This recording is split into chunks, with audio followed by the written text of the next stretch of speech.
बागपत का नफीस हत्याकांड सिर्फ एक वारदात नहीं बल्कि एक बेटे के मन में सालों से सुलग रही नफरत का वो भयंकर धमाका है जिसने एक इंसान की जान ले ली और पूरे इलाके को दहला कर रख दिया।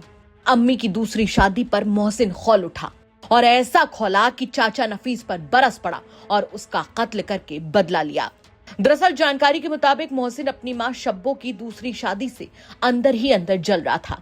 उसके दिल में चाचा नफीस के लिए खौफनाक नफरत पनप चुकी थी। रिश्ते का नाम कुछ भी रहा हो, पर मोहसिन के लिए नफीस अम्मी का दूसरा पति था और वो इसे हजम नहीं कर पा रहा था और शायद कभी हजम कर भी नहीं पाया। इसीलिए मोहसिन के मन की आग इतनी तेज हो चुकी थी कि उसने घर में साफ कह भी दिया था कि नफीस आया तो उसे छोड़ूंगा नहीं। और जब नफीस अपनी मां के जनाजे में पहुंचा तभी मोहसिन की दबाई हुई आग भड़क उठी। कब्रिस्तान में मोहसिन ने अपने पिता और परिवार के कुछ लोगों के साथ मिलकर नफीस पर धावा बोल दिया। आरोप है कि उन्होंने ईंटों से इतने वार किए कि नफीस मौके पर ही ढेर हो गया।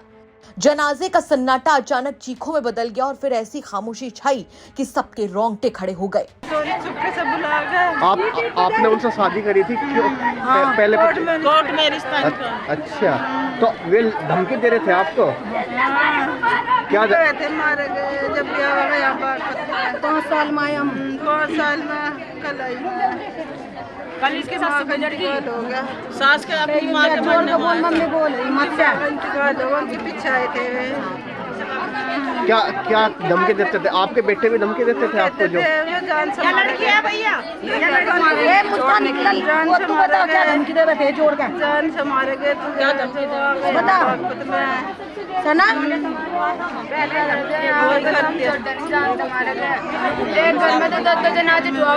पुलिस ने मोहसिन को गिरफ्तार करके जब पूछताछ की तो सामने आया कि उसके अंदर सालों से धधक रही नफरत ही इस मौत की वजह बनी। अम्मी की दूसरी शादी, चाचा नफीस के साथ उनके रिश्ते और फिर नफीस की ओर से भाभी से की गई लव मैरिज, इन सब ने मोहसिन को अंदर से पूरी तरह से तबाह कर दिया था। जब जनाजे का मौका आया तो उसने अपनी नफरत को बदला बना दिया। वहीं बागपत पुलिस ने नफीस की हत्या के आरोपी मोहसिन की गिरफ्तारी की जानकारी मीडिया सेल में प्रेस नोट जारी करके दी है। कुछ दिन पहले बागपत में हुआ यह हत्याकांड अपने आप में कई सवाल खड़े करता है कि क्या लोगों के दिल में नफरत इस कदर पनप चुकी है कि अब वो किसी की जान लेने में भी गुरेज नहीं करते। क्या कहेंगे आप इस खबर पर कमेंट करके जरूर बताएं। बागपत से मनुदेव उपाध्याय की रिपोर्ट, यूपी तक।